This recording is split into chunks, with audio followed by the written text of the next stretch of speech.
सर्व विद्यार्थ्यांचे पुन्हा एकदा आपल्या या तासिकेमध्ये स्वागत. आज आपण शिवराज गोरले यांचा पाठ शिकणार आहोत. अभ्यासक्रमामध्ये हा आपला तिसरा पाठ आहे. या पाठामध्ये त्यांनी मानवी जीवन आनंदीमय कसं जगता येतं याला अनुसरून वर्णन केलेलं आहे. या पाठाचं नाव आहे आयुष्य आनंदाचा उत्सव. या पाठाचे लेखक शिवराज गोरले आहेत. त्यांचा जन्म झालेला आहे 1951मध्ये. हे सुप्रसिद्ध लेखक आहेत. त्यांच्या साहित्यकृतीचा आपण थोडक्यात आढावा पुढीलप्रमाणे घेऊ. सुप्रसिद्ध लेखक, नाटक, चित्रपट, दूरदर्शन मालिका, कथा, व्यक्तिरेखा, कादंबरी, ललित लेख, वृत्तपत्रीय स्तंभ इत्यादी माध्यमातून विपुल असं लेखन त्यांनी केलेलं आहे. शिवराज गोरले हे लेखक आहेत, म्हणजे त्यांनी नाटकं लिहिली आहेत, चित्रपट लिहिले आहेत, दूरदर्शनसाठी मालिका लिहिल्या आहेत, कथांचं लेखन केलेलं आहे, वेगवेगळ्या नावारूपाला आलेल्या व्यक्तींच्या जीवनाला अनुसरून व्यक्तिरेखा लेखन केलेलं आहे, कादंबऱ्यांचं लेखन केलं आहे, ललित लेख लिहिले आहेत. असे विपुल साहित्य लेखन शिवराज गोरले यांनी केलेलं आहे. त्याचा आपण पुढील प्रमाणे आढावा घेऊ. कुर्याद सदा टिंगलम, गोलमाल इत्यादी गाजलेल्या नाटकांसाठी, तसेच थरथराट, चिमणी पाखरं इत्यादी लोकप्रिय चित्रपटांची पटकथाही त्यांनी लिहिलेली आहे. शिवराज गोरले यांनी कुर्यात सदा टिंगलम, गोलमाल हे नावारूपाला आलेले नाटक लिहिलेले आहेत. त्याचबरोबर त्यांचे 2 चित्रपट लिहिलेले आहेत. थरथराट, चिमणी पाखरं हे अत्यंत गाजलेले व लोकप्रिय असे चित्रपट शिवराज गोरले यांनी लिहिलेलं आहे. संवाद लेखनही त्यांनी केलेलं आहे. त्यांनी मराठीत प्रेरक साहित्याचं दालन समृद्ध केलेलं आहे. मजेत जगावं कसं या त्यांच्या गाजलेल्या पुस्तकाला महाराष्ट्र तत्त्वज्ञान परिषदेचा पुरस्कार मिळालेला आहे. त्याचबरोबर याशिवाय त्यांची माणसं जोडावी कशी, मस्त राहावं कसं, यशस्वी व्हावं कसं, तुम्ही बदलू शकता अशी अनेक प्रेरक पुस्तकेही प्रसिद्ध आहेत.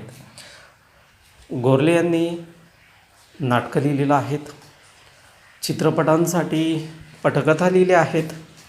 त्याचबरोबर त्यांनी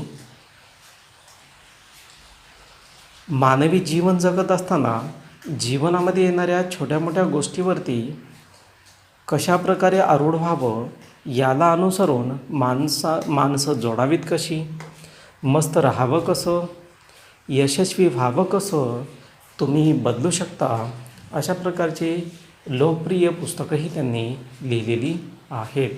सर्वस्व, शोधार्थ, एका कल्पनेची आत्मकथा या त्यांच्या नावारूपाला आलेल्या कादंबऱ्या आहेत. त्यांच्या नग आणि नमुने ह्या विनोदी पुस्तकाला महाराष्ट्र राज्य शासनाच्या पुरस्काराने सन्मानित करण्यात आलेलं आहे.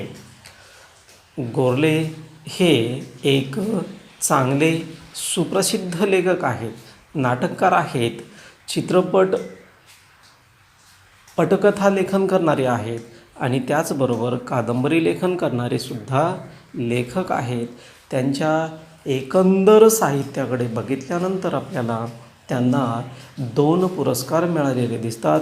एक म्हणजे महाराष्ट्र शासनाचा पुरस्कार आहे आणि दुसरा म्हणजे महाराष्ट्र तत्त्वज्ञान परिषदेचा पुरस्कार त्यांना मिळालेला आहे. एकंदर त्यांची साहित्यकृती आजही समाजमनामध्ये आवडीने वाचली जात असताना आपल्याला पाहावयास मिळते.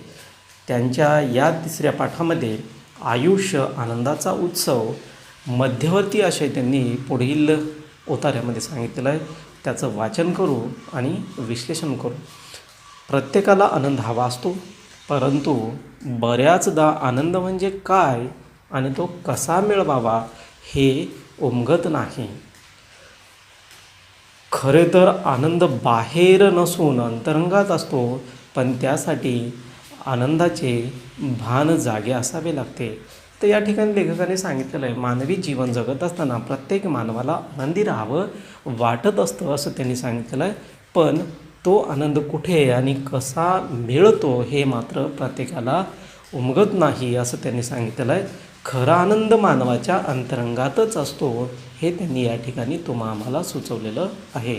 पण त्यासाठी आनंदाचे भान जागे असावे लागते हे त्यांनी या उतार्यामध्ये सांगितलेलं आहे. हे या पाठात लेखकाने हलक्या फुलक्या शैलीत उलगडलेले आहे. आनंद नेमका कशात असतो, तो कसा अनुभवायचा असतो, छोट्या छोट्या गोष्टीतही आनंद कसा भरून राहिलेला असतो, आनंदी राहण्याची सवय कशी लावून घ्यावी यासंबंधी विविध उदाहरणांमधून केलेले विवेचन आनंदी राहण्यासाठी मोलाचे मार्गदर्शन करणारे ठरते. निसर्गाची सोबत, संगीताची साथ आणि पुस्तकाचा सहवास आनंदी राहण्यासाठी कसे उपयुक्त ठरतात यासंबंधीच्या पाठातील विवेचनामुळे आपण जीवनात आनंदी राहण्याचा राजमार्ग गवसतो असं त्यांनी या ठिकाणी तुम्हाला सुचवलेलं आहे. या पाठाचा मध्यवर्ती आशय आपल्याला या उतार्यामध्ये सांगितलेला आहे. आयुष्य आनंदाचा उत्सव हा पाठ शिवराज गोरले यांनी लिहिलेला आहे. त्यांनी मानवाने प्रत्येक दिवस आनंदामध्ये कसं जगावं, जगत असताना कोणकोणत्या गोष्टी आनंदी राहण्यासाठी आवश्यक आहेत याला अनुसरून त्यांनी हलक्या फुलक्या शैलीमध्ये आणि आनंदीमय जीवन जगण्यासाठी निसर्गाची सोबत, संगीताची साथ आणि पुस्तकाचा सहवास या सगळ्या गोष्टी कशा उपयुक्त आहेत ह्या जर मानवाला लाभल्या किंवा यासोबत जर मानवाने जीवन जगण्याचं ठरवलं तर मात्र त्याला आपल्या जीवनामध्ये आनंदीमय जीवन जगता येतो. हा मध्यवर्ती आशय त्यांनी या पॅरेग्राफमध्ये किंवा उतार्यामध्ये त्यांनी नमूद केलेला आहे. तर आपण हा शिवराज गोरले यांचा पाठ पहिल्या पॅरेग्राफचं वाचन करू आणि त्यामध्ये त्यांनी जो आशय मांडलेला आहे त्याचं आपण विवेचन करू. आनंद सगळ्यांनाच हवा असतो, पण आपला आनंद नेमका कशात आहे हे अनेकांना कळत नसतं. आनंद म्हणजे नेमकं काय हे उलगडलेलं नसतं. कुठे असतो हा आनंद, कुठे नसतो हा आनंद. आनंदी आनंदगडे जिकडे तिकडे चोहीकडे ही फक्त कविकल्पनाच नव्हे, तेच सत्य आहे, किंबहुना शाश्वत सत्य आहे असं त्यांनी या उतार्यामध्ये सांगितलेलं आहे. आज जर आम्ही बघितलं तर मानवी जीवन हे फार धावपळीचं झालेलं आहे. प्रत्येक व्यक्ती जगण्यासाठी धडपडत असताना दिसतो, धावत असताना दिसतो. प्रत्येकाला काही ना काही हवं असतं. त्यासाठी तो सकाळी 5 वाजल्यापासून संध्याकाळी 11-12 वाजेपर्यंत धावत असतो. त्यासाठी आपलं कुटुंब, आपलं घर, आपलं दार यांना सुखी समाधानी ठेवण्यासाठी म्हणा किंवा आपल्याला आवश्यक असणाऱ्या गोष्टी मिळाव्यात यासाठी तो सतत धावपळ करीत असतो. या धावपळीच्या जीवनामध्ये सुद्धा त्याला कुठेतरी आनंद मिळावा, आनंदी जीवन जगता यावं यासाठी लेखकाने हा पाठ लिहिलेला आहे.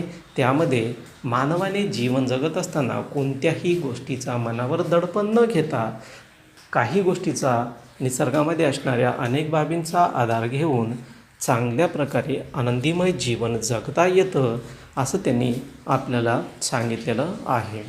मानव जीवन जगत असताना आनंदी कसं जगता येईल याचा प्रयत्न करत असतो असं त्यांनी पहिल्या उतार्यात म्हटलेलं आहे. पण कधीकधी मानवाला काय होतं, आपण दिवसरात्र कष्ट करतो म्हणजे आपल्याला एक वेगळा आनंद मिळतो असं त्याला वाटतं, पण तसं नाही असं लेखक या ठिकाणी आम्हाला सांगू इच्छितो.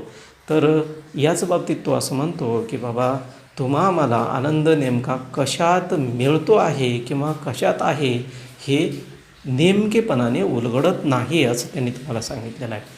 पृथ्वीच्या किंवा सृष्टीच्या सगळ्या चराचर गोष्टीमध्ये किंवा अनेक छोट्या मोठ्या गोष्टीमध्ये आनंद दडलेला आहे, ते मात्र आम्हाला शोधता आलं पाहिजे असं त्यांनी सांगितलेलं आहे.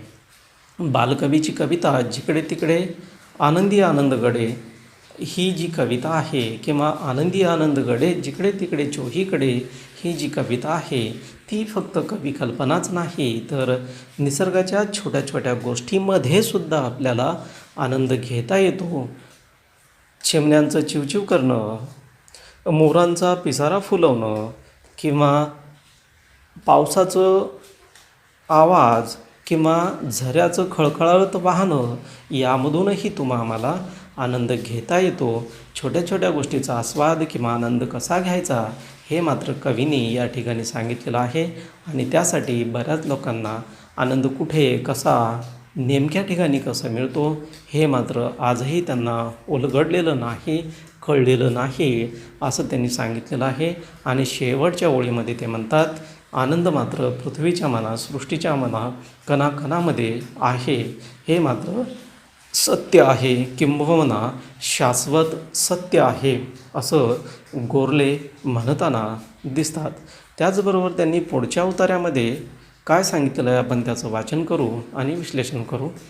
आनंदाची गंमत अशी आहे की तुम्ही शोधू लागलात की तो दडून बसतो, पकडू गेलात की हातातून निसळतो. आनंदासाठी जितका आटापिटा कराल तितका तो हुलकावण्यात येतो. जितकं सहजपणे घ्याल तितका आनंद सहज प्राप्त होतो. आनंद असतोच तो अनुभवता मात्र यावा लागतो.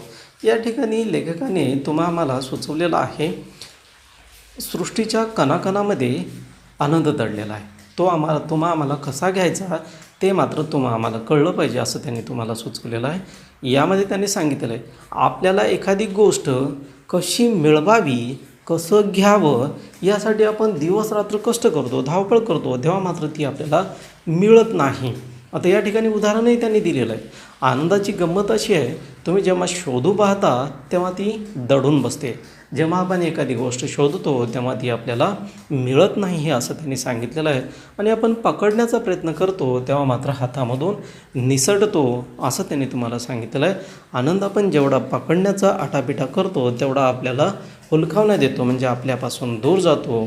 आणि आनंद आपण छोट्या छोट्या गोष्टीमधून घेण्याचा प्रयत्न केला तर मात्र तो सहजपणे अनुभवता येतो असं त्यांनी या ठिकाणी आम्हाला सुचवलेलं आहे.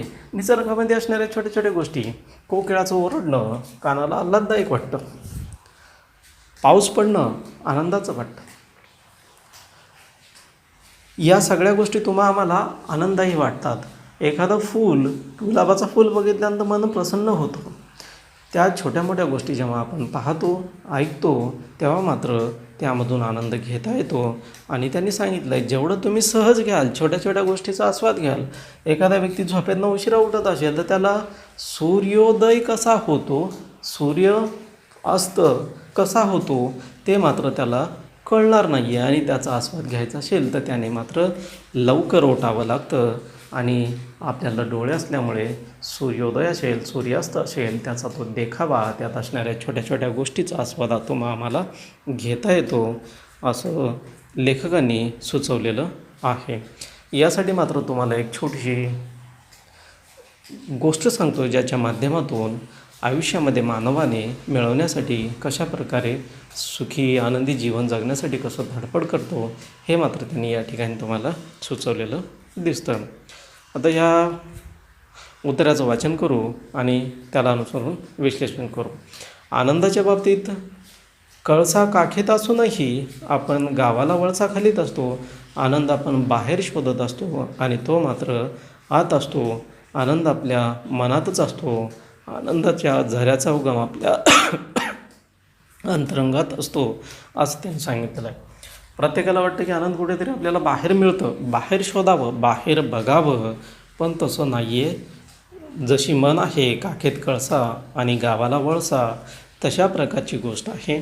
एखाद्या व्यक्तीला जर आनंदीमय जीवन जगायचं असेल तर ते मात्र त्याच्या अंतःकरणामध्ये, मनामध्येच दडलेलं आहे, असं लेखकाने या ठिकाणी आपल्याला सुचवलेलं आहे. जोपर्यंत तुमचं मन एखाद्या गोष्टीसाठी कायम भटकत राहील, तेव्हा मात्र तुमचं मन समाधानी नसतं. आणि एखाद्या गोष्टीला पाहून जर तुम्ही समाधानी असाल तर तुम्हाला आनंदही मिळतो, असं त्यांनी या ठिकाणी सांगितलेलं आहे. आता या ठिकाणी एक उदाहरण मी तुम्हाला वर म्हटल्यानुसार एक छोटासा असा एक उदाहरण सांगतो, ज्याच्या माध्यमातून तुम्हाला या लेखकाला काय सुचवायचं आहे ते लक्षात येईल. एक सधन असा शेतकरी असतो. त्याच्याकडे जमीन असते, घरदार, कुटुंब, घरातील व्यक्ती, आई, मुलं सुखसमाधानाने जीवन जगत असतात. त्याचं बरं चाललेलं असतं. आनंदीमय जीवन जगत असतानाच एक दिवस एक विद्वान व्यक्ती त्याच्या घरी येतो. चर्चा करण्याच्या ओघामध्ये, तू आज भरपूर काही मिळवलेलं आहे, सुखसमाधानाने जीवन जगतोयस, तुझी मुलं, कुटुंब, शेती सगळं बरं चाललेलं आहे असं बोलतो. पण त्याचबरोबर बोलता बोलता तो सहज म्हणून जातो, तुझ्याकडे अंगठ्या एवढ्या आकाराचा जर समजा एखादा हिरा असला असता तर तू एखादं गाव खरेदी करू शकला असतास.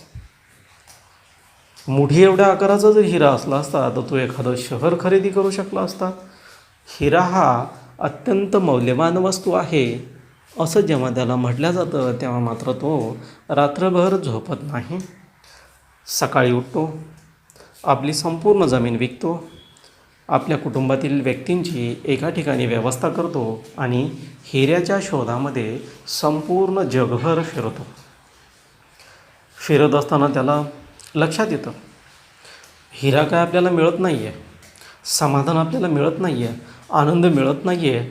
असं बघितल्यानंतर त्यांना तो नदीमध्ये आत्महत्या करतो. त्या व्यक्तीने ज्या व्यक्तीला आपली शेती विकलेली होती, त्या शेतीमध्ये गुरांना पाणी पाजण्यासाठी ज्यांनी शेती घेतलं होतं तो व्यक्ती जातो.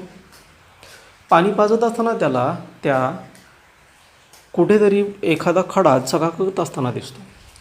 तो सहजच तो खडा उचलतो आणि आपल्या बैठक रूममध्ये तो ठेवतो. ज्या विद्वान व्यक्तीने त्या शेतकऱ्याला सल्ला दिला होता तो पुन्हा त्याच्या घरी येतो. आल्यानंतर तिथे असणारा तो खडा बघितल्यानंतर तो व्यक्ती परत आला का, अशा प्रकारे ज्या व्यक्तीने शेती घेतली होती त्या व्यक्तीला विद्वान व्यक्ती विचारतो. तेव्हा तो सांगतो, हा खडा साधासुद्धा नाही आहे, तो हिरा आहे. तेव्हा तो शेतकरी त्याला म्हणतो, हा तर मी जेव्हा बैलांना पाणी पाजण्यासाठी गेलो होतो तेव्हा त्या पाण्यामध्ये चकाकत होता, बैठकीमध्ये चांगला दिसेल म्हणून मी तो उचललेला आहे, आणून इथे ठेवलेला आहे. तेव्हा मात्र हे दोन्ही व्यक्ती तिथे जातात, तिथे असणारे खडे वेचतात आणि त्याची तो हिरा आहे की नाही हे पाहण्यासाठी पाठवून देतात. तेव्हा लक्षात येतं की बाबा तो हिराच आहे.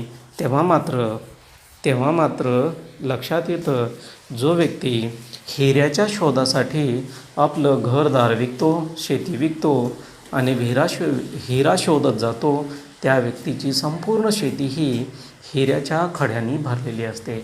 म्हणजेच मला तुम्हाला या ठिकाणी लेखकाने जे सांगितलेलं आहे तेच सांगायचं आहे.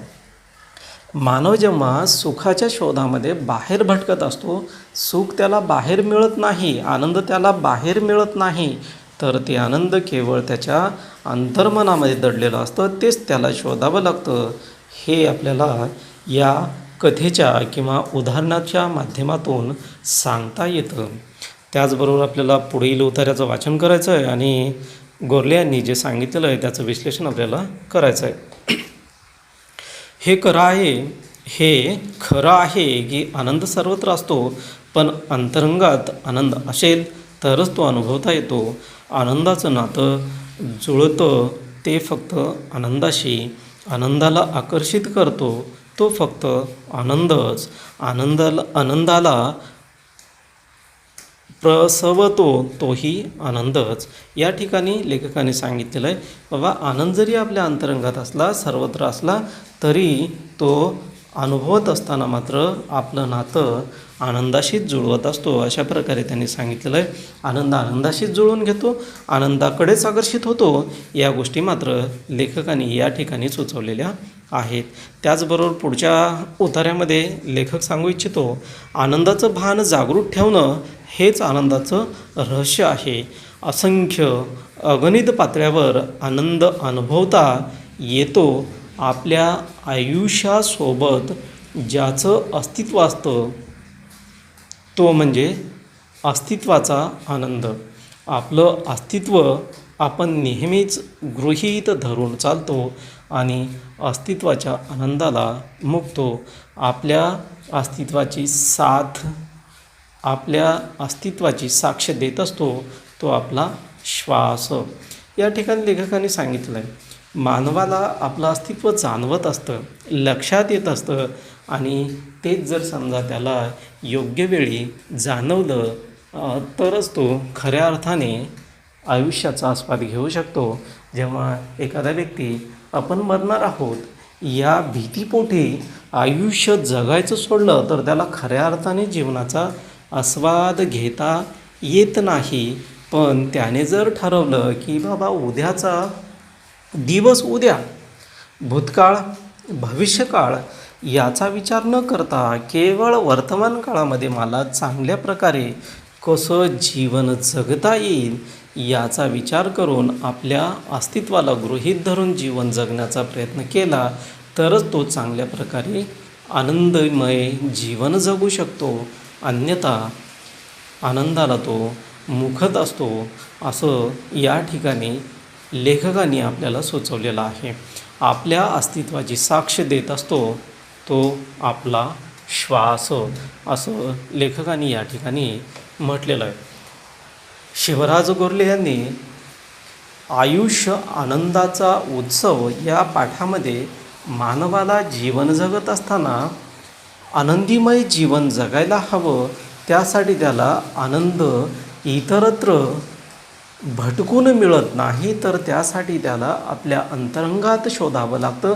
आपलं अंतरंग जर आनंदीमय असेल तरच त्याला या पृथ्वीतलावरील किंवा सृष्टीमधील छोट्या छोट्या गोष्टीमध्ये आनंद शोधता येतं, त्याचा आस्वाद घेता येतो, आपण चांगल्या प्रकारे आनंदीमय जीवन जगता येतो, असं त्यांनी या ठिकाणी सुचवलेलं आहे. मानवी जीवन हे आनंदीमय जगण्यासाठी इतरत्र धडपडणे, भटकणे योग्य नाही, असं त्यांनी सांगितलेलं आहे.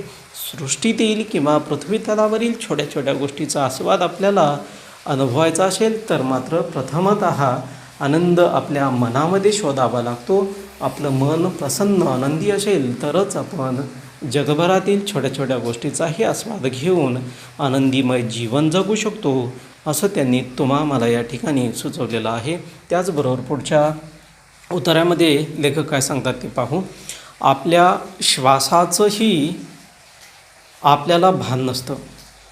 खरं तर श्वास हा शरीर आणि मन यांना जोडणारा सेतू असतो. हा सेतू आपण जाणीवपूर्वक वापरत नाहीत. पोटातून खोलवर श्वास घेणं केवळ आरोग्यासाठी चांगलं असतं असं नव्हे, तर त्यामुळे मनही शांत होतं. मुख्य म्हणजे श्वासाचं बोट धरून मनापर्यंत पोचता येतं, मनाशी नातं जोडता येतं, असं लेखकांनी आपल्याला सांगितलेलं आहे. मानव श्वास घेतो जीवन जगण्यासाठी, असं आम्हाला सांगितलं जातं. पण याच ठिकाणी लेखक सांगतो की बाबा, श्वास घेणं हे केवळ जीवन जगण्यासाठी नाही, तर ते शरीर आणि मन याला जोडणारा सेतू आहे, असं त्यांनी आपल्याला या ठिकाणी म्हटलेलं आहे. आणि हा सेतू आपण जाणीवपूर्वक वापरत नाहीत असंही त्यांनी या ठिकाणी तुम्हाला सुचवलेलं आहे. पोटातून खोलवर श्वास घेणं हे आरोग्यासाठी चांगलं आहे असतं हे खरं असलं तरी मनसुद्धा त्याने शांत होतं, असंही लेखक या ठिकाणी सांगू इच्छितो. मुख्य म्हणजे श्वासाचं बोट धरून मनापर्यंत पोचता येतं, मनाशी नातं जोडता येतं, असं त्यांनी तुम्हाला सांगितलेलं आहे. श्वास हा मन आणि शरीर या दोघांना जोडणारा दुवा आहे, दोघांमध्ये मध्यस्थी म्हणून काम करतो, असं या ठिकाणी श्वासाचं कार्य आहे, असं लेखक सुचवू इच्छितो. पण आपण श्वासाकडे लक्षच देत नाही. आयुष्यातला एक एक क्षण येतो आणि जातो, आपण क्षणाकडे लक्ष देत नाहीत. एक एक दिवस उजाडतो, मावळतो, आपण दिवसाकडे लक्ष देत नाहीत. सूर्योदय सूर्यास्त होतो, तोही आपण नीट पाहत नाहीत. तो दिसतो तेव्हा आपल्याला दृष्टी आहे हेही आपण गृहीत धरतो. जे जे आनंद देणारे आहे ते गृहीत धरून चालल्यामुळे आपल्याला ना सृष्टीचं कौतुक वाटतं, ना दृष्टीचं. आपल्या श्वासाचं, आपल्या अस्तित्वाच्या आनंदाचं भान हवं, असं त्यांनी या ठिकाणी सुचवलेलं आहे. आता या ठिकाणी लेखक सांगू इच्छितो, आपण श्वासाकडे लक्ष देत नाही असं त्यांनी सांगितलेलं आहे. आयुष्यातलं एक एक क्षण येतो आणि जातो असंही त्यांनी सांगितलेलं आहे. आता यामध्ये त्यांनी उदाहरण कसं दिलेलं आहे पहा. प्रत्येक दिवस मानव जीवन जगत असताना दिवस उगवतो आणि दिवस मावळतो, याकडे आपण पाहत नाही असं त्यांनी सांगितलेलं आहे. एखादा व्यक्ती दिवस उगवल्यानंतर झोपेतनं जागा होतो आणि दिवस मावळत असताना आणि दिवस उगवत असताना जे सौंदर्य असतं, छोट्या गोष्टीमध्ये जो आनंद मिळतो, तो मात्र आजचा मानव घेत नसताना दिसतो, असं या ठिकाणी आपल्याला लेखक सुचवू इच्छिताना दिसतो. सूर्याचं उगवणं आणि मावळणं ते आपल्या दृष्टिकोनातून नगण्य झालेलं आहे, त्याकडे एवढं लक्ष देऊन आपण पाहत नाहीत. सूर्योदय हो अथवा सूर्यास्त हो, ते आपल्या दृष्टिकोनातून नगण्य झालेलं आहे, म्हणून आपण त्याकडे नीट पाहतसुद्धा नाही आहेत असं त्यांनी सांगितलं आहे. डोळे असूनसुद्धा आपण सृष्टीकडे चांगल्या प्रकारे पाहत नाहीत, योग्य दृष्टीने त्याकडे पाहत नाहीत, असं लेखक तुम्हाला सांगू इच्छितो. आणि त्यामुळे आपल्याला छोट्या छोट्या गोष्टीमधला आनंद घेता येत नाही असं सुचवलेलं आहे. सकाळी निघणारा सूर्यकिरण, धुक्यामधून रस्ता काढत येणारे सूर्यकिरण, हे सगळं बघितल्यानंतर मन आनंदी आल्हाददायक होतो. सूर्यास्त होत असताना जो सोनेरी कलर सगळीकडे पसरलेला असतो, तोही एक वेगळा आनंद देऊन जातो. पण या गोष्टीकडे आम्ही पाहत नाहीत असं लेखक मला सुचवू इच्छिताना दिसतो. याचं भान आम्ही ठेवायला हवं असं लेखक छोट्या छोट्या उदाहरणांच्या माध्यमातून देऊ इच्छिताना दिसतो. सृष्टी किंवा पृथ्वीतलावर छोट्या छोट्या गोष्टीमध्ये आनंद दडलेला आहे, पण तो आनंद घ्यायचा कसा हे मात्र आम्हावर अवलंबून आहे असं लेखकांनी सांगितलेलं आहे. सूर्योदय आणि सूर्यास्त यामध्ये लेखकांना छोट्या छोट्या कविता सुचतात, एखादं लेख सुचतो, ते त्यांना त्यामधून सुचत असताना दिसतो. म्हणूनच लेखक या ठिकाणी आम्हाला सांगू इच्छितो, आनंद घ्यायचा असेल तर मात्र सृष्टीमध्ये असणाऱ्या छोट्या छोट्या गोष्टीचा पुरेपूर आस्वाद घ्यायला हवा, त्याचं भान आम्ही ठेवायला हवं असं या ठिकाणी लेखकांनी सुचवलेलं आहे. पुढील पॅराग्राफमध्ये लेखक म्हणतो, आपलं अस्तित्व हीच एक कमाल आहे, एक अद्भुत सत्य आहे, भले सापेक्ष असेल पण सत्य आहेत. या ठिकाणी लेखक म्हणतो की तुमचं किंवा आमचं अस्तित्व हीच एक कमाल आहे, एक आश्चर्याची गोष्ट आहे, अद्भुत सत्य आहे, भलेही ते सापेक्ष असेल पण ते सत्य आहे असं त्यांनी सांगितलेलं आहे. जीवनाच्या युगायुगाच्या खडतर तपश्चर्येनंतर हा मानवी जन्म लाभलेला आहे असं लेखक आम्हाला सांगतो. मानवी जीवन सहज मिळत नाही असं लेखक आम्हाला म्हणतो, तो लाभला आहे. हेच आनंदासाठी एक सबळ कारण आहे. आनंदासाठी आपलं असणं ही पुरेसं आहे, किंबहुना आपलं असणं हीच आनंदाची खूण आहे, अभिव्यक्ती आहे असं लेखक या ठिकाणी म्हणत असताना दिसतो. म्हणजेच मानवाला मानवी जीवन मिळणं ही एक आनंदाची बाब आहे. बरेच खडतर तपश्चर्या करून मानवाला मानवी जीवन मिळालेलं आहे.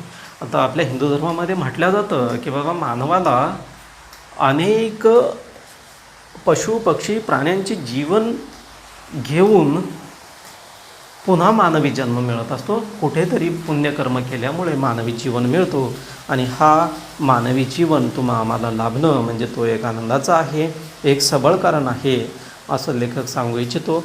आणि आपलं असणं हेच आनंदासाठी पुरेसं आहे आणि हीच आनंदाची खूण आहे आणि अभिव्यक्तीसुद्धा आहे असं लेखक या ठिकाणी सुचवू इच्छितो. म्हणजे मानव जन्माला येण्याच्या पूर्वी त्याला असंख्य पशु पक्षी कीटक प्राणी यांच्या जन्माला जावं लागतं आणि त्याच्यानंतर कुठे त्याने चांगले कर्म केलेले असतील तर मात्र त्याला मानवी जन्म मिळतो. आणि हा मानवी जन्म मिळत असताना त्याला अनेक तपश्चर्या खडतर जीवन जगून यावं लागतं, तेव्हा हा मिळालेला असतो. म्हणूनच तो लाभणं हेच आनंदाचं एक सबळ कारण आहे आणि मानवी जन्म मिळणं हे एक आनंदाची खूण आहे, अभिव्यक्ती आहे असं लेखक या ठिकाणी सुचवत असताना, सांगत असताना किंवा आपले विचार मांडत असताना दिसतो. त्यानंतर पुढच्या ओळीमध्ये लेखक काय म्हणतो ते पाहू. एखादी आनंददायक घटना घडते तरीही आपल्याला म्हणावा तितका आनंद होत नाही. त्याची काही स्पष्ट कारण असतात. एखाद्या नाट्यस्पर्धेत तुम्हाला सर्वोत्कृष्ट अभिनयाचं बक्षीस मिळतं, पण तुमच्या मते हे खरं तर दुसऱ्या एखाद्या कलाकाराला मिळायला हवं असेल तर आनंद होऊनही रुखरुख लागून राहते. आनंद हा निव्वळ असेल तरच तो आनंद असतो, खरा असेल तरच तो अनुभवता येतो.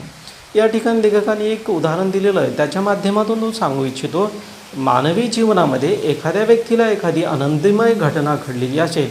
उदाहरणामध्ये तो सांगतो, जर समजा एखादी गोष्ट आपल्याला मिळत असेल, एखाद्या व्यक्तीला एखाद्या नाट्यस्पर्धेमध्ये चांगलं अभिनय केलेलं आहे, सर्वोत्कृष्ट असं अभिनय केलेलं आहे, त्याच्या अभिनयाला पाहून त्याला एखादं बक्षीस मिळत असेल तर जेव्हा त्याला वाटतं की माझ्यापेक्षा तो पुढचा व्यक्ती चांगल्या प्रकारचा अभिनय केलेला होता, खरं तर हा बक्षीस त्याला मिळायला हवं असं जेव्हा आपल्याला वाटतं, तेव्हा मात्र तो बक्षीस मिळवूनही आपल्याला आनंद होत नाही. मनामध्ये रुखरुख लागून राहते आणि जेव्हा आपण आपलं कार्य प्रामाणिकपणाने करतो, आपल्या कार्याची चांगली पोच आपल्याला मिळते किंवा तशा प्रकारचं आपल्याला गौरव केला जातं किंवा आपल्या अभिनयाला साथ दिल्या जाते, तेव्हा मात्र आपल्याला आनंद होतो. पण आपण जर समजा चांगल्या प्रकारचं कार्य केलेलं नसेल आणि आपल्याला जर समजा बक्षीस दिल्या जात असेल तर मग मात्र आपल्या मनामध्ये कुठेतरी रुखरुख लागून राहते.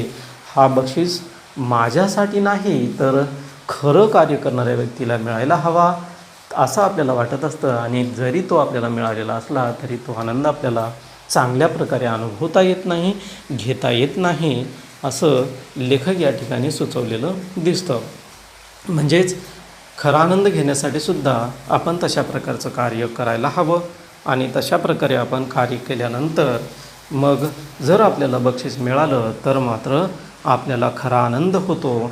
अन्यथा आपण तशा प्रकारचं कार्य न करता आपल्याला जर एखादं बक्षीस किंवा मानसन्मान मिळाला तर मग मात्र आपलं मन तेवढ्यापुरतं जरी समाधानी असलं तरी मनाच्या कुठेतरी कोपऱ्यामध्ये एखादी रुखरुख लागून जाते असं लेखक या ठिकाणी सांगत असताना किंवा या उदाहरणाच्या माध्यमातून त्यांचे मत पटवून देत असताना दिसतो.